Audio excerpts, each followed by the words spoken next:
रुझान इलाका पछाद, जहां पर कुदरत का अनमोल एक ऐसा फल पाया जाता है जिसे सराइकी ज़ुबान में पीलू कहा जाता है। अजीम सूफ़ी बुज़ुर्ग औलिया हज़रत ख्वाजा ग़ुलाम फ़रीद ने भी अपने सूफियाना कलाम में पीलू का जिक्र किया है। इस सहराई फल के मुतालिक रुझान से नुमाइंदा MM5 जुल्फ़िकार अली की ये तफसीली रिपोर्ट देखते हैं। वैसे तो सराइकी खित्ते की सरजमीन मुख्तलिफ कुदरती नेमतों से माला माल है। एक ऐसा इलाका भी है जहाँ पर लोग मीठे पानी को तरसते हैं, लेकिन कुदरत ने वहाँ पर ऐसे दरख्त उगा रखे हैं जिन्हें मकामी सराइकी ज़बान में जाल का दरख्त कहा जाता है। इन दरख्तों पर लगने वाले छोटे छोटे फल बग़ैर पानी दिए कुदरती तौर पर गर्मियों की आमद के साथ ही पक कर तैयार हो जाते हैं, जिन्हें सराइकी खित्ते के लोग पीलू कहते हैं। जैसे सहराई अंगूर भी कहा जाता है। छोटे छोटे अंगूर जैसे दाने रंग में सब्ज, नीला, पीला, इंतहाई मीठे, ज़ायकेदार होने के साथ साथ सेहत के लिए भी बड़े मुफीद होते हैं। गर्मी में मैदे को ठंडा और जिगर की गर्मी को भी कम रखने में अहम किरदार अदा करते हैं। इन पीलू को एक ख़ास पहचान ये भी हासिल है कि सराइकी धरती के अजीम सूफ़ी बुज़ुर्ग औलिया अल्लाह हज़रत ख्वाजा ग़ुलाम फ़रीद रहमतुल्लाह अलैह ने अपने दौरे हयात में सूफियाना कलाम में इनका कई बार जिक्र भी किया है।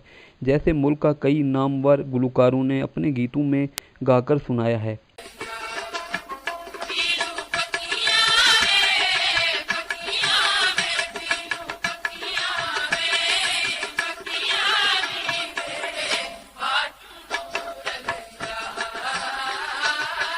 गर्मियाँ शुरू होते ही ये कुदरती फल अब इलाका पछाद में पककर तैयार हो गए हैं, जिन्हें खाने के लिए शहरी लोग भी दूर दराज का सफ़र करते हैं और मज़े से इन सहराई अंगूर को खाकर लुत्फ़अंदोज़ होते हैं। जबकि मकामी लोगों का कहना है कि हम जाल के दरख्तों से पीलू को तोड़कर शहरों में ले जाकर फ़रोख्त करते हैं और हमारे लिए ये फल ज़रिया माश भी है।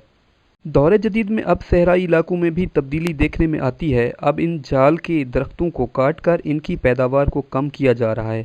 वहीं पर इन पीलू की पैदावार भी कम होकर रह गई है। इन पीलू का मदा दुबाला करने के लिए इलाका पछाद में आए हुए नौजवान शहरियों का भी कहना है कि हम शहर से 45 किलोमीटर सफ़र करके यहाँ सिर्फ पीलू खाने आते हैं और इन पीलू को खाकर लुत्फ़अंदोज़ होते हैं।